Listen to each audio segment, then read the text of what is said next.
Viajo no meu coração ao encontro de um abraço. Você se aproxima, então nos vemos complementos. Querer no amor é muito mais que a força. Sou sacerdotisa de uma ordem religiosa, ela se chama Laura.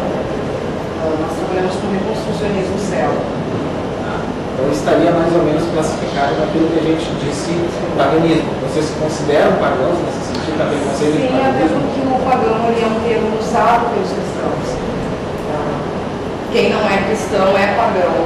Então, a maior parte dos grupos que trabalham com essas espiritualidades mais antigas realmente se autodenominam pagãos. Isso, não chama paganismo. E vejam só, nos Estados Unidos, e ela provavelmente já deve ter acessado alguma coisa, não, embora falte no Brasil, existe o paganismo queer, que são grupos de prática da Wicca e outras tradições pagãs que incluem os gays, as lésbicas, todo o povo LGBT nas práticas. Porque antes havia um grande preconceito por parte dos praticantes heterossexuais contra a presença dos gays. Então o que o pessoal fez? Criaram um outro movimento e tem até o Deus queer. Você? Matriz africana. Outra muito importante para nós tratar. Isso aí já, eu diria assim, nós vamos falar do aspecto inclusivo natural que já tem as religiões de matriz africana. Tá? Isso é uma coisa incontestável, isso vai ser tratado bastante também. Você? Identifico muito com a filosofia zen-budista, nós não somos praticantes. Tá, mas existe uma afinidade com o budismo em si. Exato, sim. Tá. O budismo, apesar de ser bem menos conhecido no Brasil, agora começou um pouquinho mais porque nós temos um templo aqui em Três Coroas, né, o centro do budismo tibetano, ao qual que é a minha religião hoje, democrática, por isso que eu sei o que eu falo. Ele tem alguns elementos assim que são inclusivos. Embora ele tenha uma outra visão da coisa, mas ele não é uma religião preconceituosa quanto a isso. Vou tratar também da questão do budismo. Então, eu estou perguntando as religiões de vocês exatamente para tratar naquilo que vocês já estão trazendo. Nós vamos incluir as experiências. Você? Tenho também matriz africana, nação de Xaxá.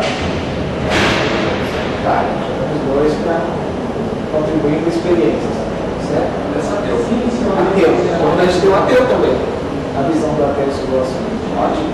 Você? Também. Você? Mais ateu. Você? Eu fui criado na religião católica, assim, atualmente eu me aproximando mais do Umbanda e das religiões que gostam do espiritismo, assim, religião espírita. Mais ao plano do espiritismo. Eles vão ir mais para o outro lado do africanismo. Tá. Vai dar para ter uma. Mas eu me aproximando, assim, Certo. Ótimo. Vai dar para fazer um bom trabalho com o você. Eu não sou muito forte de religião, mas eu tenho pesquisado mais sobre o budismo. Ótimo, dois budistas, ótimo, bem representativo. Eu que esperava que achar só gente de origem católica, não, tô bem surpreendido. Ótimo. Na verdade, o bom é que essa é a ideia que a gente quer dar inicialmente com um blog, depois do movimento. Essa representatividade. Né? Aí o grupo diz assim, todos são gays? Não, tem gente que diz que é simpatizante também. Embora tem gente que conteste o termo, né? Mas não vamos entrar nessa polêmica. Mas nós temos dois tipos de diversidade, então. A religiosa e a de orientação sexual. Como que surgiu essa ideia de criar um blog? Primeiro pela não existência de material português sobre o assunto. Já observava isso há muitos anos. Eu pesquisei as religiões desde a minha adolescência já. Eu comecei a estudar a língua hebraica, e aí comecei a estudar teologia bíblica, interpretação bíblica, o grego, latim também, sempre como um autodidata da língua antiga. E sempre fui observando nestes textos religiosos a exclusão do público LGBT, dos praticantes, e às vezes de uma forma muito evidente e violenta, né, nesses textos religiosos, especialmente nos textos do judeu-cristianismo, também do islamismo, uma colaboração. E vi que, precisamos de alguma coisa alternativa nesse sentido. E continuei me especializando.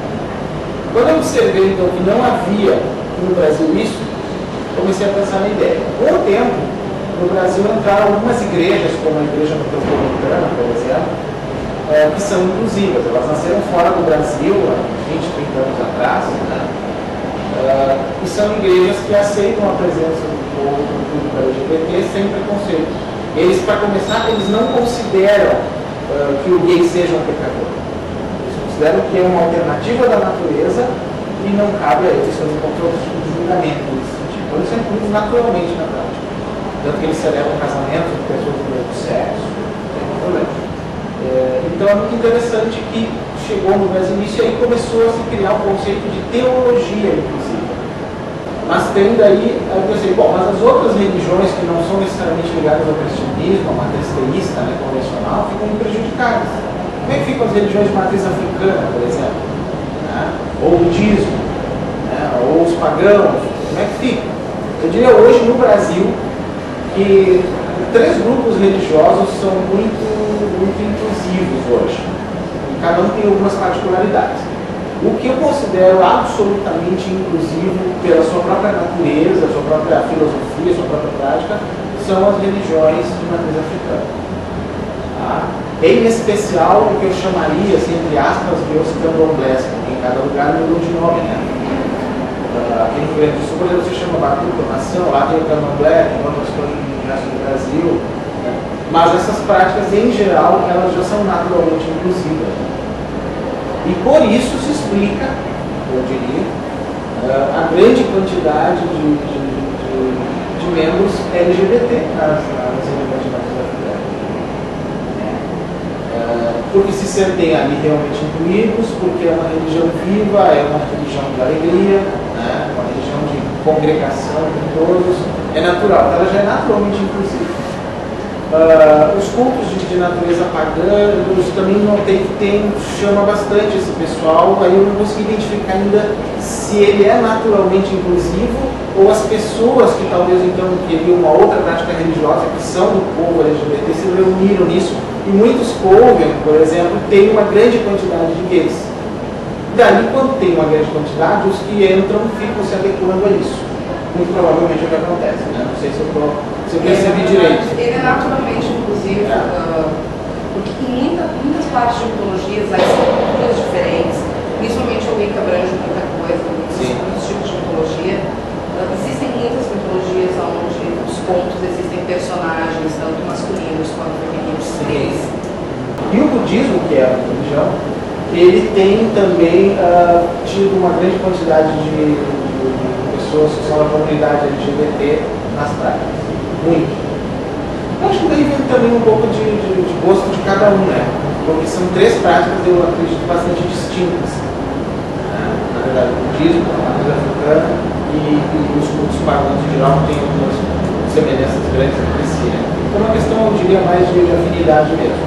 Mas elas têm alguns aspectos que me interessam muito.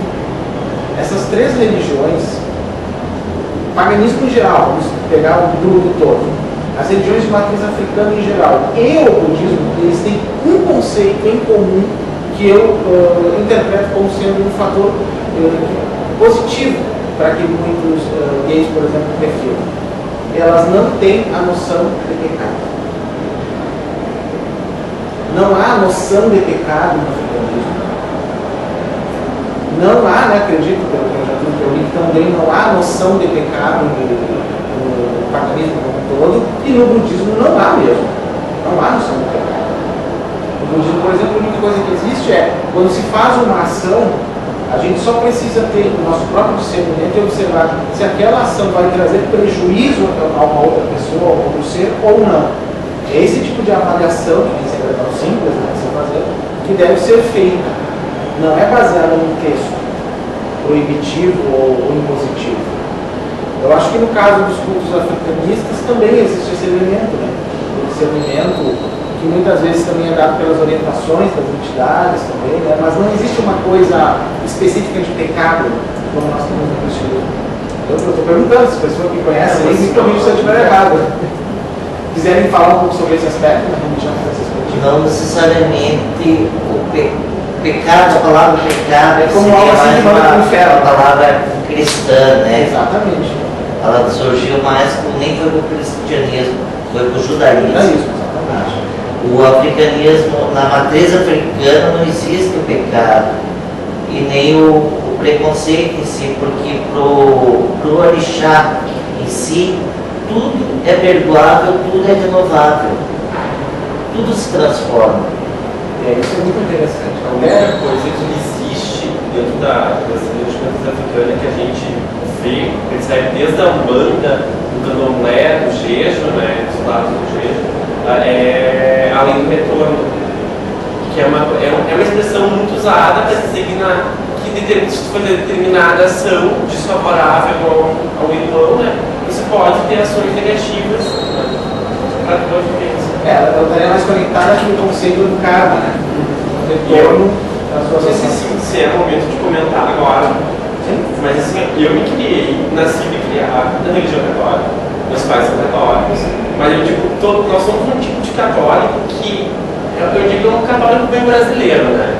Sabe que católico, eu nasci, meus pais sempre foram de comunidade católica, né? Foram de gente de uma comunidade, mas eu vi minha avó sentando vela para santo, para santo, para espírito, enfim, então eram coisas assim que se Católico usavam. ecumênico, né? Católico ecumênico, então, vamos colocar esses termos, né? E eu trabalhei, fui católico até os 17 anos, porque eu trabalhei no Instituto de Pastorais de Juventude, nunca me aproximei da questão da teologia gay, né?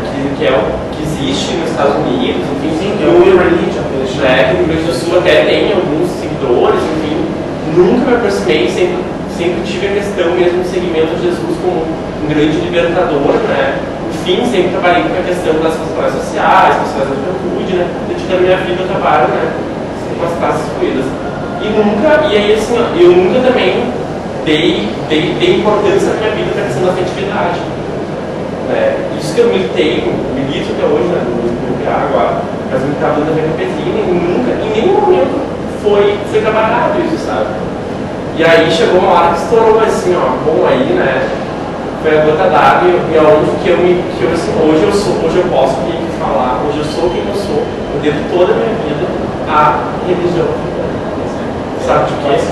Porque dentro da religião nós não somos discriminados, porque o orixá não vai escolher, não vai pensar, ó, ele é gay, eu não vou descer no corpo dele para trabalhar, porque a missão de trazermos Viajo no meu coração ao encontro de um abraço. Você se aproxima então, nos vê.